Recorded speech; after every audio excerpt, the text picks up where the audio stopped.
நெல்லை அருகே உள்ள சோழியநல்லூரில் தொல்லியல் துறையினர் ஆராய்ச்சி செய்ய வேண்டும் என்று நெல்லை மனோன்மணியம் சந்திரனார் பல்கலைக்கழக ஆராய்ச்சி மாணவர்கள் கோரிக்கை விடுத்துள்ளனர். திருநெல்வேலி மனோன்மணியம் சுந்தரனார் பல்கலைக்கழகத்தில் கடந்த 2.5 ஆண்டுகளுக்கு முன்பு தொல்லியல் துறை புதிதாக உருவாக்கப்பட்டது. இந்த தொல்லியல் துறையை சேர்ந்த பிருத்திவிராஜ் என்ற மாணவர் தனது கள ஆய்வு பயணத்திற்காக திருநெல்வேலி அடுத்த மானூர் அருகே உள்ள தெற்கு சோழியநல்லூர் கிராமத்திற்கு சென்றுள்ளார். அப்போது அங்கு பழமை வாய்ந்த கல்வெட்டு ஒன்றை கண்டறிந்தார். பின்னர் துறை தலைவர் சுதாகர் மற்றும் தொல்லியலாளர்கள் மீனா மதிவாணன் தலைமையில் மாணவர்கள் அங்கு நேரில் சென்று கல்வெட்டினை ஆய்வு செய்தனர்.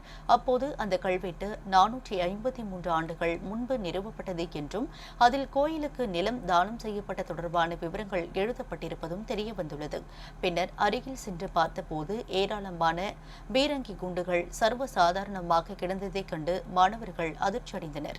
இது தொடர்பாக ஊர் மக்களிடம் விசாரித்த போது சில மாதங்களுக்கு முன்பு பெரிய மரம் ஒன்றை வேரோடு சாய்த்ததாகவும் அப்போது பூமிக்கு அடியில் இருந்து இந்த பீரங்கி குண்டுகள் வெளியே வந்ததாகவும் தெரிவித்தனர். அதை சாதாரண கல் என நினைத்து ஊர் மக்கள் பயன்படுத்தி வந்ததும் தெரியவந்தது. நூற்றுக்கணக்கான பீரங்கி குண்டுகள் அங்கு கிடந்த நிலையில் அவற்றில் சிலவற்றை மட்டும் சேகரித்து பல்கலைக்கழகத்தின் அருங்காட்சியகத்தில் ஆராய்ச்சி மாணவர்கள் காட்சிப்படுத்தியுள்ளனர். இந்த குண்டுகள் 200 ஆண்டுகளுக்கு முந்தையது என்றும் குறிப்பாக புலித்தேவன் அழகுமுத்துக்கோன் என்ற மன்னர்கள் காலத்தில் பயன்படுத்தப்பட்ட பீரங்கி குண்டுகளாக இருக்கலாம் எனவும் கூறப்படுகிறது.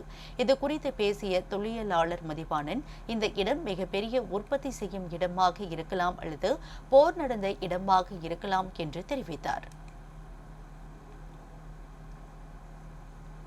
டிபார்ட்மெண்ட்லேருந்து கலாய் போயிருந்தோம்.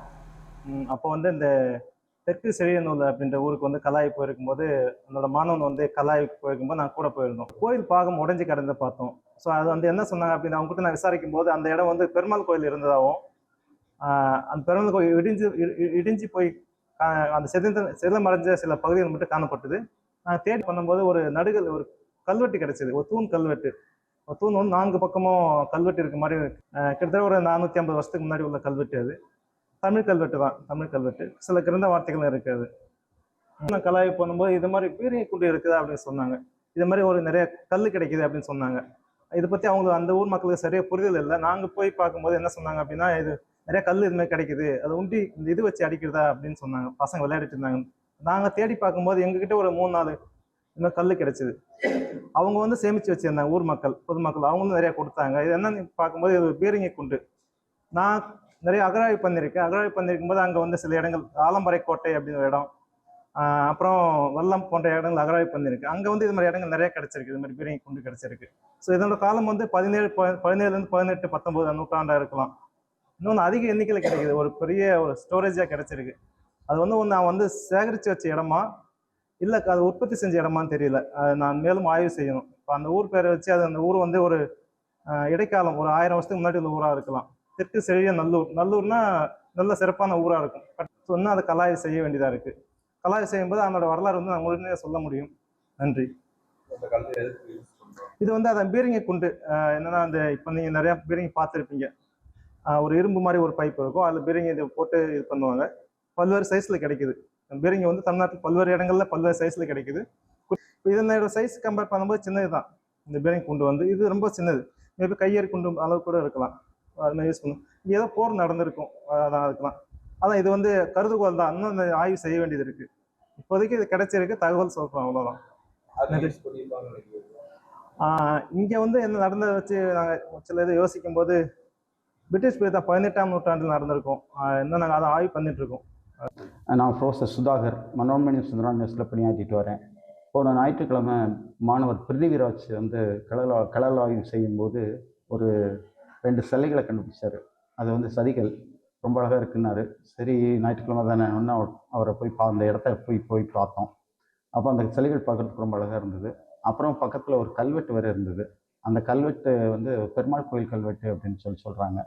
அப்போ கொஞ்சம் மக்களும் கூடியிருந்தாங்க. அவங்க சொன்னாங்க, இது பழைய காலத்தில் இதில் ஒரு கோயில் வேறு இருந்தது அப்படின்னு சொன்னாங்க. அந்த கல்வெட்டு பெருமாள் கோயில் கல்வெட்டு. 453 வருஷத்துக்கு முந்தைய கல்வெட்டு. அதில் செழியனூர்னு ஊர் பேரும் இருக்குது. அப்புறம் நிலதானம் செஞ்சதுக்குள்ள இன்ஃபர்மேஷன் எல்லாம் இருக்குது. பெரும்பகுதி கல்வெட்டு பூமிக்கு அடியில் புதைஞ்சிருக்கு. அதை வெளியில் எடுத்தால் முழுசாக தெரியும் என்ன அப்படின்னு தெரியும். ஏன்னா இப்போ அப்படி பார்த்துட்டு இருக்கும்போது பேராசிரியர் மதிவாணன் வந்து பக்கத்தில் ஒரு கல்லில் செஞ்ச குண்டு ஒன்று எடுத்தார். அப்புறம் இது என்ன அப்படின்னு கேட்கும்போது ஊர் மக்கள் இது ஊராட்சி ஒன்றிய கட்டடம் கட்டும்போது வானம் தோண்டினோம் அப்போ வந்தது அப்படின்னு சொன்னாங்க. நூற்றுக்கணக்கான கல் கிடச்சிதுன்னாங்க. அது கட்டடத்தை ஒட்டியே ஒரு பெரிய பில்டிங் இருந்தது. அது சாயும் போது அது வேறு பகுதியில இருந்தும் நிறையா இந்த மாதிரி குண்டு வெளியே வந்தது அப்படின்னு சொல்லி ஊர் மக்கள் சொல்கிறாங்க. ஸோ நூற்றுக்கணக்கான கல் அந்த ஊர் மக்கள் வீடுகளில் அங்கங்கே எடுத்து வச்சுருக்காங்க. இது கல்னால் ஆனது தான். ஒரு கல் வந்து 2 இன்ச்சு டயமீட்டரில் இருக்குது. இன்னொரு கல் வந்து ஒரு 3 இன்ச்சு டயமீட்டரில் இருக்குது. ஸோ இதெல்லாம் பீரங்கி குண்டுகள்னு சொல்லி தொல்லியலாளர்கள் சொல்கிறாங்க.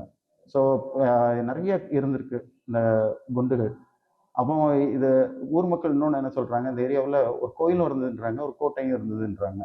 அப்போ கோட்டைன்னா பீரங்கி இருந்தது ஒரு மாதிரி பொருத்தி பார்க்க முடியுது. அப்போ ஒரு போர் நடந்த இடம், கோட்டையை பாதுகாக்கிறதுக்கு இந்த மாதிரி குண்டுகள் வச்சிருந்துருக்கலாம். பீரங்கியோட இந்த மாதிரி குண்டுகள் பீரங்கி குண்டுகள் வச்சிருந்துருக்கலாம் அப்படின்னு நினைக்கிறேன். இது உற்பத்தி செஞ்ச இடமா இருக்காது. ஏன்னா பக்கத்தில் குவாரிகள் எதுவும் இல்லை அதை செய்யறதுக்கு. ஏன்னா கல்லில் செஞ்சது தான். குவாரிகள் எதுவும் இல்லை. செஞ்ச இடமா இருக்காது. சண்டை போட்ட இடம் அல்லது கோட்டையை காப்பாற்றுறதுக்கு பாதுகாக்கிறதுக்கு இதை வச்சுருப்பாங்கன்னு நினைக்கிறேன்.